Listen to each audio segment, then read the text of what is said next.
The morning light spilled across the small town diner, catching the chrome edges of stools and the soft shine of syrup bottles stacked neatly on every table. Maplewood Diner was the kind of place people came for comfort. A hot plate of pancakes, the smell of coffee brewing, and the easy rhythm of locals chatting over breakfast. But on this particular morning, comfort was nowhere to be found. Near the window, a girl sat alone at a booth, her plate of pancakes untouched. Her name was Clara. She was young, barely 17, with eyes that carried more weight than any girl her age should have to bear. She had been born with a spinal condition that left her reliant on a wheelchair. And though her spirit had always been stronger than her body, that morning she felt exposed in a way that no one should ever feel. At the next booth over, a group of teenage boys leaned back in their seats, their laughter sharp and cutting. They had been watching her for minutes now, whispering among themselves, grinning in that cruel way that gave away their intentions before they even made a move. Clara's hands trembled as she cut into her pancakes, trying to keep her eyes down, as if pretending not to notice them would make them disappear. It didn't. One of the boys suddenly leaned across, smirking. Without warning, he slapped the plate from her lap. The pancakes hit the tiled floor with a sickening splatter, syrup spreading in sticky rivulets between the tiles. Another boy shoved at her wheelchair, jolting it back just enough to make her gasp. Their laughter exploded, loud enough to fill every corner of the diner, drowning out the clatter of falling plates and the hiss of the grill.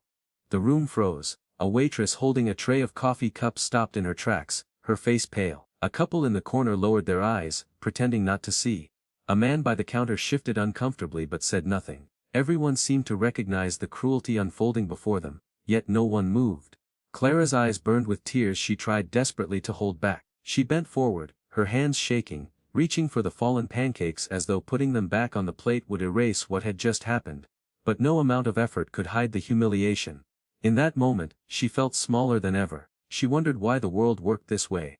Why some people looked at her and saw weakness, why kindness seemed to cost so much more effort than cruelty. The boys laughed louder, emboldened by the silence of the room. They thought themselves powerful, brave, but bravery was the one thing they lacked. Then, something changed. As Clara struggled, a hand appeared in front of her, not rough, not mocking, but steady and kind. It was an older man, gray at the temples, who knelt to help her. He picked up the plate, brushed it clean as best he could, and set it gently back in front of her. "Don't mind them," he whispered, though his eyes flickered nervously toward the boys. It was a small act, but in a room filled with shadows, that kindness was a flicker of light. Clara nodded, swallowing hard, but the lump in her throat wouldn't let her speak. The man returned to his seat, and the diner slipped back into uneasy silence.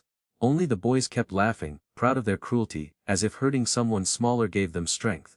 Minutes crawled by like hours. Clara tried to focus on the window, watching raindrops gather against the glass. Her appetite was gone, but she stayed, hoping the storm inside her chest would quiet if she just waited long enough. Then came the sound. It started faint, a low rumble that at first blended with the hum of the diner's refrigerator. But it grew louder, steady, heavy, unmistakable. Heads began to turn toward the window. Clara's hands froze on the edge of the table. Engines. Dozens of them. The ground outside seemed to shake as motorcycles rolled into the parking lot, chrome gleaming beneath the late morning sun. One by one they pulled in, forming a line that stretched across the windows. Their jackets bore the insignia of a club known far beyond Maplewood. The air itself felt charged, thick with the growl of engines and the weight of presence. The boys at the next booth went silent. Their smirks faltered as they shifted in their seats, suddenly restless. Everyone knew who these men were, or at least what they represented. Fearless, fierce, bound by loyalty to one another, unafraid of standing their ground. The diner door swung open with a jingle of the bell. But the sound that followed was not laughter or chatter, it was silence. The kind of silence that comes when everyone is holding their breath. The first man through the door was massive, his shoulders broad beneath a leather vest heavy with patches. His beard was dark, streaked with silver, his eyes sharp as steel. Behind him came another, and then another, until the diner seemed smaller with each step they took. Clara's heart pounded. She didn't know what to feel, fear, wonder, or something in between. The leader's gaze swept across the room, taking in every detail. His eyes narrowed when they landed on the boys, but when he turned toward Clara, something softened. It was as though he understood everything without a single word. He stepped closer, his boots heavy on the tile, and stopped by her booth. For the first time all morning, Clara didn't feel invisible. She felt seen, she felt protected. The leader knelt beside her, the leather of his vest creaking as he leaned down. His voice when he spoke, was low and steady, carrying more weight than any shout could. "You're stronger than them," he said, glancing briefly at the boys. "Don't forget that." The bullies froze, their faces pale. Their bravado melted as the weight of the man's words, and his presence, crushed what little courage they had. One by one, they slid out of the booth, their heads lowered, their laughter gone. They stumbled toward the exit, desperate to escape the eyes of everyone in the diner. Outside, the roar of motorcycles waited for them, a wall of steel and leather ensuring their humiliation was complete.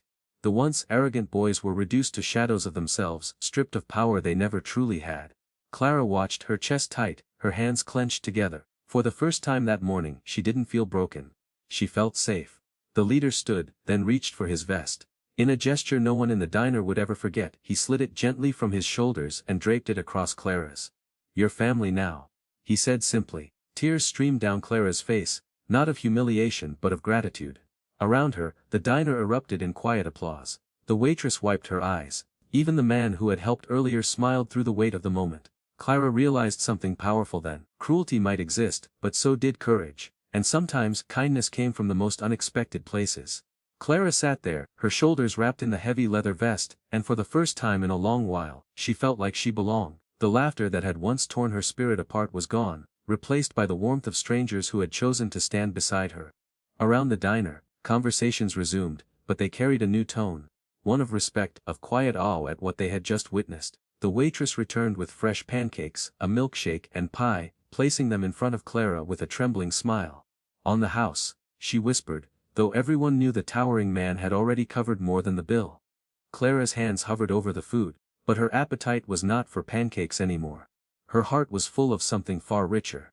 She looked toward the door where the boys had fled and realized they had taught her nothing she didn't already know about cruelty. But the bikers and the stranger who had first helped her, had taught her everything she needed to remember about kindness. Sometimes, the fiercest hearts hid beneath the roughest exteriors. And sometimes, one unexpected moment was all it took to remind the world that compassion always wins.